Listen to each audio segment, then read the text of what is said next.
Russians are equal opportunity malevolent actors.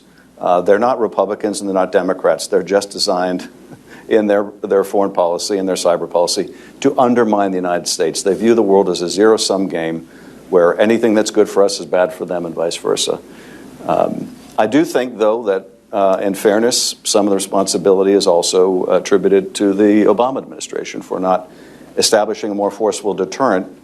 I think it goes back to the Korean hack of Sony, in which there was a minimal response. I think that others around the world watched that and determined that cyber is a cost-free intervention. There will always be a certain level of plausible deniability with cyber because even though we're quite good at attribution now, we're never going to want to fully show our hands about how we know who did what. But you don't need to show your hand as long as you can establish a deterrent, and you don't need to necessarily respond to a cyber attack with another cyber response. I think the response in North Korea should have been an informational response. The North Koreans hate it when South Korea responds with information about how terrible their regime is. That, I think, if we had embarked on an informational response, would have been a deterrent to further North Korean meddling.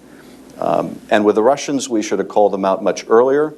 Senator Feinstein and I were the first two to make an official attribution, but it's not the same coming from two members of Congress from the same party as it is from an administration. And while I respect the motive in terms of the Obama administration, they didn't want to be seen as meddling, the American people had a right to know what was going on and could be trusted to do the right thing with it, and they should have defended being more public and aggressive at the time, at least in my view. Let me ask you about